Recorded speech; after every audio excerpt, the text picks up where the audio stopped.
ನಮಸ್ಕಾರ, ಶುಭೋದಯ. ಸಂಕಲ್ಪ ಸುದ್ದಿ ಕಾರ್ಯಕ್ರಮಕ್ಕೆ ತಮ್ಮೆಲ್ಲರಿಗೂ ಆತ್ಮೀಯ ಸ್ವಾಗತ ಹೇಳ್ತಾ ಇರೋದು ನಾನು ಅನುಷಾ. ಮೊದಲನೇ ಬಾರಿ ಚಾನಲ್ ವೀಕ್ಷಿಸ್ತಿದ್ದೀರಾ ಅಂತಂದ್ರೆ ಈಗ ನಮ್ಮ ಚಾನೆಲ್ನ ಸಬ್ಸ್ಕ್ರೈಬ್ ಮಾಡಿ, ನಮ್ಮ ವಿಡಿಯೋಸ್ನ ಲೈಕ್ ಮಾಡಿ. ಇನ್ನು ಕಾರ್ಯಕ್ರಮದಲ್ಲಿ ನಮ್ಮ ಜೊತೆಲಿದ್ದಾರೆ ಸ್ಪಿರಿಚುವಲ್ ಗುರು ಡಾಕ್ಟರ್ ವಿಷ್ಣುದತ್ತ ಗುರುಜಿಯವರು. ಗುರುಗಳನ್ನ ಕಾರ್ಯಕ್ರಮಕ್ಕೆ ಬರ್ಮಾಡ್ಕೊಳ್ಳೋಣ. ನಮಸ್ತೆ ಗುರುಗಳೇ, ಕಾರ್ಯಕ್ರಮಕ್ಕೆ ಭಕ್ತಿಯ ಸ್ವಾಗತ. ಸಾಕಷ್ಟು ವಿಡಿಯೋಸ್ ಅಲ್ಲಿ ನಮಗೆ ಕ್ಷೇತ್ರಗಳ ಬಗ್ಗೆ ಮಾಹಿತಿನ ತಿಳಿಸ್ಕೊಟ್ಟಿದ್ದೀರಾ. ಯಾವ್ಯಾವ ಕ್ಷೇತ್ರಗಳಿಗೆ ಹೋಗೋದ್ರಿಂದ ಆಗುವಂತ ಲಾಭಗಳು ತಿಳಿಸಿದ್ದೀರಾ. ಈ ಮನುಷ್ಯನಲ್ಲಿ ಏನೋ ಒಂದು ರೀತಿಯಾಗಿರುವಂತಹ ಕೊರತೆ, ಸಮಸ್ಯೆ ಅನ್ನುವಂಥದ್ದು ಇರುತ್ತೆ. ಆ ಕೊರತೆಗಳಿಂದ, ತೊಂದರೆಗಳಿಂದ ಹೊರಗಡೆ ಬರಬೇಕು ಅಂತಂದ್ರೆ ಇನ್ಯಾವುದಾದ್ರೂ ಒಂದು ಕ್ಷೇತ್ರ ತಿಳಿಸಬಹುದಾ?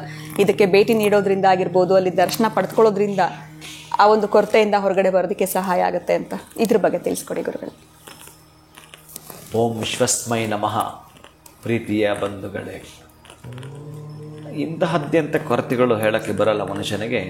ಅವನ ಕೊರಗುಗಳು, ಅವನ ಕೊರತೆಗಳು ಬಹಳ ಇರ್ತವೆ. ಜೀವಮಾನ ಪರ್ಯಂತ ಏನು ಹೇಳ್ತಾರಲ್ಲ, ಊಟಕ್ಕೆ ಕೊಡುತ್ತಾಗ ತುಂಬ ಹಸಿದಿದೆ, ತುಂಬ ಅಂದರೆ ತುಂಬ ಹೊಟ್ಟೆ ಹಸಿದಿದೆ, 4 ದಿವಸ ಆಗಿದೆ ಊಟ ಮಾಡಿ, ಯಾವುದೋ ಸಿಕ್ಕಿದ್ರೆ ಪಾಪ ಅವನಿಗೆ ಅದೇ ಮೃಷ್ಟಾನ್ನ. ಆ ಹೊಟ್ಟೆ ಹಸಿದಿರೋ ಸಂದರ್ಭದಲ್ಲಿ ಏನು ಸಿಕ್ಕಿದ್ರೂ ಅದು ಮೃಷ್ಟಾನ್ನವೇ ಆಗಿರುತ್ತೆ. ಅಂಥ ಸಂದರ್ಭದಲ್ಲಿ ಬಾಳೆ ಎಲೆ ಹಾಕಿದ್ದಾರೆ. 4 ದಿನ ಆಗಿದೆ ಊಟ ಮಾಡಿ, ಒಂದಷ್ಟು ಅನ್ನ ಸಿಕ್ಕಿದ್ರು ಸಾಕಪ್ಪ ಅನ್ನೋ ಸ್ಟೇಜಲ್ಲಿ ಬಾಳೆ ಎಲೆ ಹಾಕಿದ್ದಾರೆ, ಒಂದಷ್ಟು ಅನ್ನ ಹಾಕಿದ್ದಾರೆ, ಒಂದಷ್ಟು ಪಲ್ಯ ಹಾಕಿದ್ದಾರೆ, ಒಂದಷ್ಟು ಉಪ್ಪಿದ್ದಿದ್ರೆ ಚೆನ್ನಾಗಿತ್ತು, ಒಂದಷ್ಟು ತುಪ್ಪ ಇದ್ದಿದ್ರೆ ಚೆನ್ನಾಗಿತ್ತು, ಹೆಂಗೂ ಬಾಳೆ ಎಲೆ ಹಾಕಿದ್ದಾರೆ, ಒಂದಷ್ಟು ಪಾಯಸ ಹಾಕಿದ್ರೆ ಚೆನ್ನಾಗಿತ್ತು, ಈ ಪಲ್ಯದ ಜೊತೆ ಇನ್ನೊಂದು ಪಲ್ಯ ಹಾಕಿದ್ರೆ ಚೆನ್ನಾಗಿತ್ತು. ಮೊದಲು ಉಪ್ಪಾಯಿತು, ಆಮೇಲೆ ತುಪ್ಪ ಆಯಿತು, ತುಪ್ಪ ಮೇಲೆ 2 ಪಲ್ಯ ಆಯಿತು. ಹೀಗೆ ಬೆಳ್ಕೊಂಡು ಹೋಗ್ತಾನೆ ಇರ್ತೇವೆ. ಮನುಷ್ಯನದ್ದು ನನ್ನ ಮಗ ಹೆಂಗೋ ಕೆಲಸ ಸೇರಿಕೊಂಡ, ಒಳ್ಳೇದಾಯ್ತಪ್ಪ. ಅವ್ನ ಮದುವೆ ಆಗಿಬಿಟ್ರೆ, ಮದುವೆ ಹೆಂಗೋ ಆಯಿತು, ಮಕ್ಕಳಾಗ್ಬಿಟ್ರೆ, ಹಾಗೆ ನನ್ನ ಮಗಳ ಮದುವೆನ ಆಯಿತು. ಒಳ್ಳೆ ಅಳಿಯನ ಬಂದ. ಯಾಕೆ 2 ವರ್ಷ ಆಯಿತು ಮಕ್ಕಳಾಗಲಿಲ್ಲ, 3ನೇ ವರ್ಷ 3ನೇ ವರ್ಷ ಮಗುವೂ ಆಯಿತು. ಆ ಮಕ್ಕಳು ಬುದ್ಧಿವಂತರಾಗ್ಬಿಟ್ರೆ, ಆ ಮೊಮ್ಮಗ ಒಳ್ಳೆ ಜಾಬ್ಗೆ ಜಾಯ್ನ್ ಆಗಿಬಿಟ್ರೆ, ಮತ್ತು ಆ ಮೊಮ್ಮಗನ ಒಂದು ಮದುವೆ ಆಗಿಬಿಟ್ರೆ, ಆ ಮೊಮ್ಮಗ ಒಂದು ಮದುವೆ ಆಗಿಬಿಟ್ರೆ, ಏನು ಕೊನೆನಾ? ಎಲ್ಲಿದೆ ಕೊನೆ ತೋರಿಸು, ಹೋಗ್ತಾನೇ ಇರ್ತವೆ. ಅದಕ್ಕೆ ನಿಮ್ಮ ಕೊರತೆಗಳೇನಿದಾವೋ ಗೊತ್ತೇ ಇಲ್ಲ. ಆದರೆ ಬಹಳಷ್ಟು ದಾರಿಸ್ತ್ರ್ಯ ಭಾವದಿಂದ ಮನುಷ್ಯ ಸ್ವರ್ಗೋಗಿದ್ರೆ ನೋವುಗಳಲ್ಲಿ ವಿಲವಿಲ ಅಂತ ಒದ್ದಾಟ ಮಾಡ್ತಿದ್ರೆ ಏನು ಗೊತ್ತಾ, ಅದನ್ನು ಕರೀತಾರೆ ದೀನಸ್ಥಿತಿ ಅಂತ ಕರೀತಾರಲ್ಲ.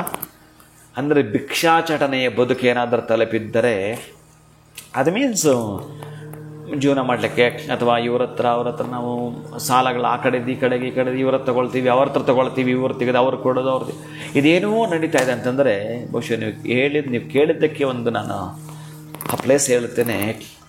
ಅಲ್ಲಿ ಏನು ಗೊತ್ತಾ, ಮನುಷ್ಯ ಇರೋದೇ 7 ದಿನ, ಹುಟ್ಟೋದು 7 ದಿನದಲ್ಲೇ, ಸಾಯೋದು ಆ 7 ದಿನದಲ್ಲೇ. ಅಂತಹ ಸಪ್ತಾಹವನ್ನು ಆಯ್ಕೆ ಮಾಡಿಕೊಂಡು 7 ದಿನಗಳ ಪರ್ಯಂತ ನೀವೇನಾದರೂ ಗಾಣಗಾಪುರದಲ್ಲಿದ್ದ ಬಿಟ್ಟರೆ, ಗಾಣಗಾಪುರದಲ್ಲಿ 7 ದಿನ ಇದ್ದು ಬಿಡಬೇಕು. ನಿನ್ನ ಹೆಂಡತಿ, ಮಕ್ಕಳು, ಅದು ಇದು ಜವಾಬ್ದಾರಿ, ತಲೆನೋವು, ಡೈಲಿ ವ್ಯಥೆಗಳು, ಕಥೆಗಳೆಲ್ಲ ಪಕ್ಕಕ್ಕಿಟ್ಟು ನೀನು ನಾನು 7 ದಿನಗಳ ಕಾಲ ಅಲ್ಲಿ ಇದ್ದು ಬಿಡ್ತೀನಿ ಅಂತೇಳಿ ಹೊರಟ್ರೆ, ಅಲ್ಲಿ ನಡೀತಕ್ಕಂತಹ ಸೇವೆಗಳು ಬಹಳ ಇದ್ದಾವೆ. ಅಲ್ಲಿ ನದಿಯಲ್ಲಿ ಸ್ನಾನ ಮಾಡಿಕೊಳ್ತಾ, ತುಂಗಭದ್ರಾ ಸ್ನಾನ ಮಾಡಿಕೊಳ್ತಾ, ಇನ್ನು ಅಲ್ಲಿ ಏನು ನಡೀತಾವ ಸೇವೆಗಳಲ್ಲಿ, ಅಲ್ಲಿ ಭಗವಂತ ಯಾವುದೋ ಒಂದು ರೂಪದಲ್ಲಿ ಮಧ್ಯಾಹ್ನ 12 ಗಂಟೆ ಕಾಣಿಸ್ಕೊಳ್ತಾನಂತೆ. ಆ 7 ದಿನದಲ್ಲಿ ನಿನ್ನ ಕಣ್ಣಿಗೆ ಕಂಡೇ ಕಾಣ್ತಾನೆ. ನೀನು ಶ್ರದ್ಧೆ ಭಕ್ತಿ ಇರಬೇಕು. ಅಲ್ಲಿ ಹೋದ್ಮೇಲೆ ಮತ್ತೆ ನೀನು ಹರಟೆ ಹೊಡೆಯೋದು, ಫೋನ್ ತೊಗೊಳೋದು, ಮತ್ತೆ ಏನೋ ನೋಡೋದು ಎಲ್ಲ ಬಿಟ್ಟು ಮಾತಾಡೋ ಅವಶ್ಯಕತೆ ಇದ್ದರೆ, ಅಲ್ಲ ಅತ್ಯಂತ ಅವಶ್ಯಕತೆ ಇದ್ದರೆ ಮಾತ್ರ ಮಾತಾಡು.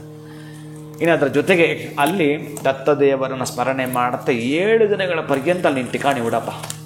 7 ದಿನ ನೋಡು, ಗೊತ್ತಾಗಬಾರ್ದು ನೀನು, ಹಾಗಿದ್ದು ಬಿಡು. ಅಲ್ಲಿ ಬೇಕಾದರೆ ಒಂದು ಸಲ ನೀನು ಭಿಕ್ಷೆ ಬೇಡಬಿಡು.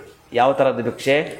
ಎಲ್ಲಾದರೂ ಪ್ರಸಾದ ಕೊಡ್ತಾ ಇದ್ದಾರಾ, ನಿಂತ್ಕೊಂಡು ಇದ್ಬಿಡು, ಲೈನ್ಗೆ ಹೋಗು, ಅಲ್ಲೂ ಕೂಡ ದಬ್ಬಾಳಿಕೆ ಮಾಡಿಕೊಂಡು ಹೋಗಿ ನಾನು ಇಂಥವ ಅಂತ ಹೆಸರು ಹೇಳ್ಕೊಂಡು, ನಿನ್ನ ಹೆಸರು ಹೇಳ್ಕೊಂಡು, ನಿನ್ನ ಹಿಂಬಾಲಕರ ಹೆಸರು ಹೇಳ್ಕೊಂಡು, ನಿನ್ನ ಆಗಿರ್ತಕ್ಕಂಥ ಚರಿತ್ರೆ ಹುಟ್ಟಾಕ್ಕೊಂಡು, ಮತ್ತು ಅಲ್ಲೂ ಕೂಡ ನಿನ್ನ ರಾಜಕೀಯ ನಾಯಕರು ಹೇಳ್ಕೊಂಡು, ನಾನು ಅವ್ರ ಪರಿಚಯ ಇವ್ರ ಪರಿಚಯ ಅಂತ ಹೇಳ್ಕೊಂಡು, ಈ ಮುಟ್ಟಾಳತನದ ಪ್ರಶ್ನೆಗಳೆಲ್ಲ ಪಕ್ಕಕ್ಕಿಟ್ಟು, ಯಾರೂ ನಿನಗಾಗಲಿಲ್ಲ ಅದಕ್ಕೆ ಅಲ್ಲ ಹೋಗಿರೋದು. ಯಾರ್ಯಾರೋ ಪರಿಚಯ ಇದ್ರಲ್ಲ ಅವ್ರು ಯಾರು ಅಲ್ಲವೇ ಇಲ್ಲ. ಅದಕ್ಕಾಗಿ ಅಲ್ಲೊಬ್ಬನೇ ನಿನಗೆ ಪರಿಚಯವಾಗ್ತಾನೆ, ಮಹಾನುಭಾವನಾಗಿರತಕ್ಕಂಥ ದತ್ತದೇವ ನಿನಗೆ ಪರಿಚಯವಾಗ್ತಾನೆ ಆ 7 ದಿನದಲ್ಲಿ.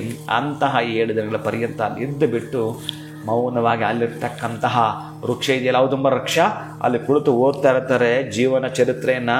ನೀವು ಒಂದು ಸಲ ಕಣ್ತುಂಬಿಸ್ಕೋಬೇಕು. ಅದು ಎಷ್ಟು ಜನ ಇರ್ತಾರೆ ಅಲ್ಲಿ, ಅವರು ಪಾರಾಯಣ ಮಾಡ್ತಿರ್ತಾರೆ. ಅವರ ನೀನು ಒಪ್ಪನಾಗಿ ಸೇವೆ ಮಾಡ್ತಾ ಇರು, ಅಲ್ಲಿ ಕಾಣಿಸ್ಕೊಳ್ಳುತ್ತೆ. ಅಂತಹದ್ದು 7 ದಿನಗಳ ಪರ್ಯಂತ ನಾನೇನು ಜಾಸ್ತಿ ಮಾತಾಡೋದು ಬೇಡ. 7 ದಿನಗಳು ಅಲ್ಲಿ ಉಳಿದು ಬಾ. ಅಲ್ಲಿಂದ ಬಂದ ಮೇಲೆ ನಿಂದು ಹೊಸ ಜೀವನ. ದೊಡ್ಡ ದೊಡ್ಡವರು ಬಹಳ ಜನ, ನನ್ನ ಹೆಸರು ಹೇಳೋದು ಬೇಡ, ಅಲ್ಲಿಗೆ ಹೋಗಿ ಬಂದ ಮೇಲೆ ದೊಡ್ಡವರಾಗಿದ್ದಾರೆ, ಬಹಳ ದೊಡ್ಡವರಾಗಿದ್ದಾರೆ. ನೀವು ಆ ದೊಡ್ಡವರು, ಯಾವ ದೊಡ್ಡವರಾಗಬೇಕು ನೀವು ಅದನ್ನು ಮೊದಲು ಹಾಕ್ಕೊಂಡು ಮನಸ್ಸಿಗೆ ಹಾಕ್ಕೊಳ್ಳಿ. ಆರ್ಥಿಕದಲ್ಲಾಗಬೇಕು, ಬುದ್ಧಿವಂತಿಕೆಯಲ್ಲಾಗಬೇಕು, ವಿದ್ಯೆಯಲ್ಲಾಗಬೇಕು, ಒಬ್ಬ ಕಮಾಂಡಿಗೆ ಒಬ್ಬ ನಾಯಕನಾಗಬೇಕು. ಏನಾಗಬೇಕಾದ್ರೂ ಆ 7 ದಿನದಲ್ಲೇ. 7 ದಿನ ಎಕ್ಸಾಮ್ ಸೆಂಟರ್ ನಿನಗೆ, ಅದು ಪರೀಕ್ಷೆ ಹಾಲ್. ಅಲ್ಲಿ ಹೇಗಿರ್ತೀಯೋ ನಿನಗೆ ಬಿಟ್ಟು, ನಿನಗೆ ಶಕ್ತಿ, ಯುಕ್ತಿ, ಭಕ್ತಿ ಎಂತ ಬೇಕೋ ಅಲ್ಲಿ ಇದ್ದು ಬಿಡು.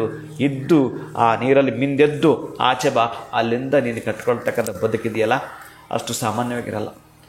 ಯಾವುದೋ ಲೆವೆಲ್ ಇರ್ತೀನಿ ನೀನು. ಅಲ್ಲಿಂದ ಬಂದ ಮೇಲೆ ನಿನಗೇನು ಅಂತ ಅಲ್ಲೇ ಗೊತ್ತಾಗ್ಬಿಟ್ಟಿರ್ತೀನಿ ನೀನೇನು ಮಾಡಬೇಕು ಅಂತ. ಅಂತಹದ್ದನ್ನು ಪಡೆದುಕೊಳ್ತೀಯ.